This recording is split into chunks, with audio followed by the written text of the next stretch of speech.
Hi, everybody. It's Craig and Arun back with your NBA rundown of games. Day 2 of the playoffs here, if we don't count the play-in tournament, and the NBA doesn't, by the way. I don't know what happens to those stats.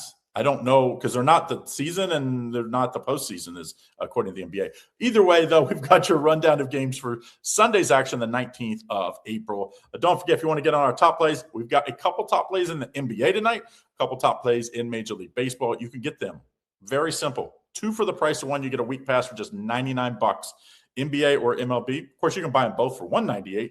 All you got to do is text your name, 574-333-8717. You're texting me, say you want MLB or the NBA and your name, and I'll send you the exclusive link. It's a good night to get in the NBA as we continue to roll here with the NBA.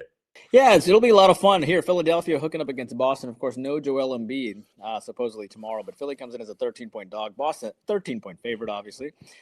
You have a Boston team winning 114-98 back on March the 1st. Philly did beat them back on November, 102-100. Philadelphia coming off that exciting win over Orlando. They won 3 in a row now.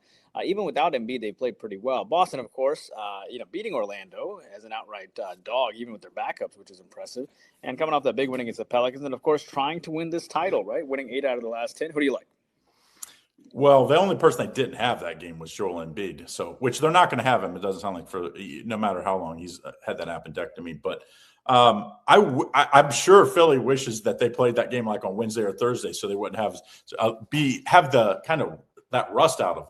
They're going to be just as rusty, basically, as Boston. Only a couple of days rest difference here. The big thing about Boston is they don't have a weakness. They play great defense. They can beat you inside. They can beat you outside on offense. They really have a deep bench because they played without Tatum early in the year. All these other guys have all this confidence. I think Boston is on a mission. I think they're going to get to the finals this year. And I think Boston's going to show something here. I like Boston to cover this big number. I know I'm not a guy that lays big numbers often in playoffs, but I think this is a great spot for a rested Boston team to kill them here. Next game, the Phoenix Suns at the Oklahoma City Thunder. Thunder minus 14, total 214.5. The Suns beat let's be honest. The Warriors were just on fumes in that one. Steph Curry had no legs. And so I don't know. You give them credit because they did what they did. You have to take care of business and beat up on who you're supposed to beat. Different beast here now facing a rested Thunder team. What do you like? Yeah, I don't want to be a homer, and I don't want to be Captain Obvious and take Oklahoma City here, but I'm going to be Captain Obvious and take Oklahoma City here. And that's because you got to look at some of the metrics. And look, Phoenix actually beat them 135-103 back on April the 12th. I know that game didn't matter, but Oklahoma City is a pretty prideful team. And Phoenix, of course, comes off of a big win against Golden State. But I can't ignore the fact they lost to the Blazers by 4 or lost to the Lakers, even though they didn't have Booker that game. They lost to them by like 28 points. They lost to Houston with Booker by 14 points and lost to Charlotte by 20 points. They've had some big letdowns. And Oklahoma City, of course, losing back-to-back games. Of course, they didn't need those games, but that's still going to motivate them. That's not going to – it's still – these guys are still sitting on the bench losing to a team, and you're a competitor. You don't like it. Give me Oklahoma City minus the 14.5. Yeah, Orlando, Detroit, this is my 6-unit top play on Sunday, so you're going to take this game here. Look, Orlando comes in as a 9-point dog. Pistons, obviously favored by 9, total at 218.5. Orlando won the last time, 123-107, but obviously they're coming off that big win against Charlotte. Detroit did get Cunningham back. Wasn't that great against the Pacers last game, but he was able to help them get those wins. They won the last 3 and 6 of 7. Who do you like? Yeah, those games meant nothing to that team. So, they were doing it to get Cunningham back in the flow because then they knew they were going to be a week off. So, I like that idea because otherwise he would have been off for 3 weeks, 4 weeks? That would have been a big thing. I don't like the side in this game. I think 2 things I like. I like the under a little bit, be like a 1-unit play. I think both of these teams wouldn't mind winning with their defense. I think they're going to let them play in this game. I don't think they're going to be calling a ton of fouls. I think it's going to be a super physical game. I think that's going to mean low scoring. I also like one prop. I like Duncan Robinson. I think it's 10.5 points when I just looked before we started this. I like him to go over his points. I think they're going to double Cunningham. And after he gets a couple of baskets, they're going to come earlier. And Duncan Robinson is going to be beneficiary of some open shots. And he's the one guy that has to go because he can really spread the floor. I like Duncan Robinson over the 10.5 as my better play in this one.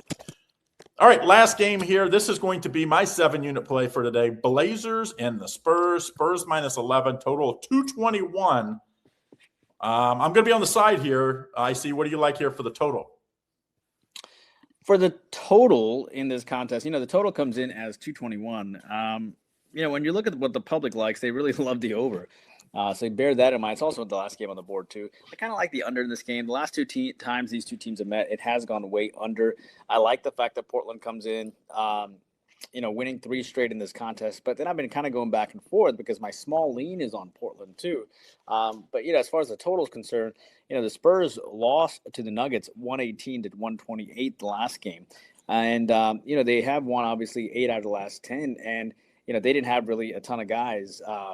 They played that game, but they just obviously I don't think Wemby played in that game. He didn't, but they had their starters play, and they didn't play that well, right? They still gave up 128 points, which is a lot of points for this team. That's the second highest point total they've given up in the last 10 games. Before that, they gave up 136 to this very Denver team. Portland, of course, scoring really well, 116, 122, 114 lately. When Portland does well in this game or when San Antonio does well in this game, games have a tendency to go under. I can't ignore the fact the last 3 have gone under. I can't ignore the fact that San Antonio gave up 128 points in their last game. Small lean here on the under 221.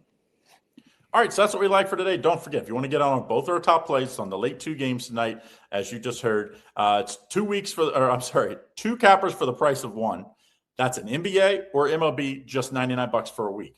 Of course, you can get them both for $198. All you got to do is text your name, 574-333-8717. Tell me which one you want, or if you want both, I'll send you both the links. But make sure you text me to get in on the great deal. Good luck. Start winning with us tonight.